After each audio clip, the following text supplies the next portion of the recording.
এপার বাংলায় প্রতিবাদ সনাতনী সমাজের, আর ওপার বাংলা সন্ন্যাসী চিন্ময় কৃষ্ণ দাসের গ্রেফতারি প্রতিবাদে উত্তাল। জামাত থেকে পুলিশ, হিন্দুদের ওপর সন্ত্রাসী আক্রমণ।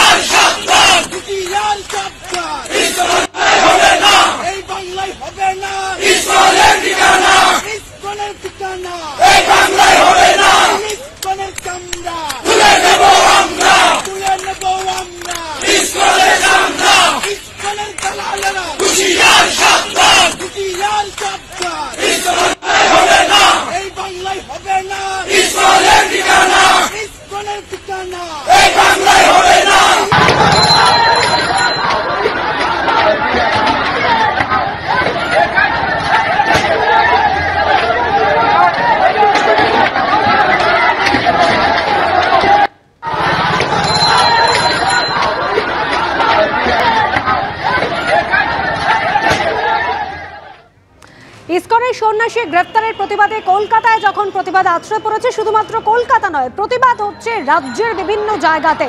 শিলিগুড়ির ছবি রেখেছে আপনাদের সামনে। শিলিগুড়িতে বিক্ষোভ বঙ্গীয় হিন্দু জাগরণের।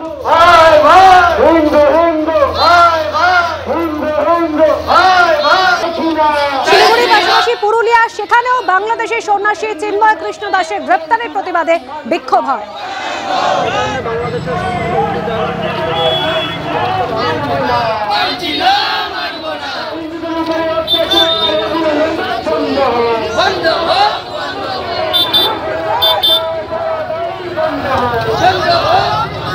প্রতিবাদ ধ্বনিত হচ্ছে অন্যান্য রাজ্য। প্রতিবাদ হয়েছে ত্রিপুরাতে। বিক্ষোভের জেরে ত্রিপুরার কৈলাসহর বর্ডারে বন্ধ রয়েছে আমদানি রপ্তানি।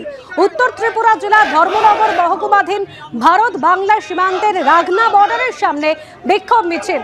পরে সীমান্তরক্ষী আধিকারিকরা আন্তর্জাতিক সীমান্ত সিল করে দেন।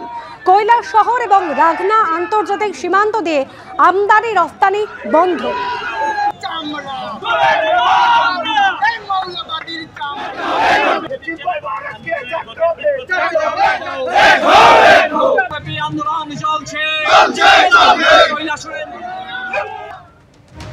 অশান্ত যখন বাংলাদেশ, তখন বাংলাদেশে ইসকনকে নিষিদ্ধ করতে স্বতঃপ্রণোদিত হয়ে আদালত কোনো নির্দেশ দেবে না।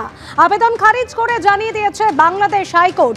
স্বতঃপ্রণোদিত হয়ে আদালত কোনো নির্দেশ দেবে না জানিয়েছেন বিচারপতি। ইসকনকে নিষিদ্ধ করা নিয়ে বাংলাদেশ সরকারের অবস্থান জানতে চায় হাইকোর্ট। আজকের শুনানিতে নিজেদের অবস্থান স্পষ্ট করেনি ইউনুস সরকার।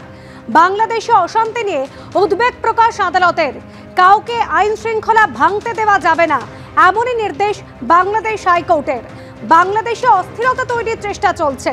হিংসা রুখতে কড়া পদক্ষেপ নিচ্ছে বাংলাদেশ সরকার। গোটা বিষয়টি সর্বাধিক অগ্রাধিকার দিয়ে দেখা হচ্ছে, আদালতে জানালো বাংলাদেশ সরকার। গত মঙ্গলবার চিন্ময় কৃষ্ণ দাসের জামিন নামঞ্জুর হওয়ার পর চট্টগ্রাম আদালত চত্বরে সংঘর্ষ, নিহত হন একজন আইনজীবী।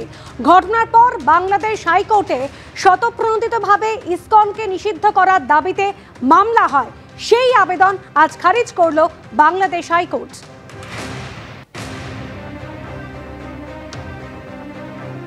বাংলাদেশে কট্টরপন্থীদের নিশানায় ইসকন। বাংলাদেশের বর্তমান পরিস্থিতি ভয়ঙ্কর। হিন্দুদের ওপর টানা আক্রমণ চলছে, বলছেন ইসকনের ভাইস প্রেসিডেন্ট।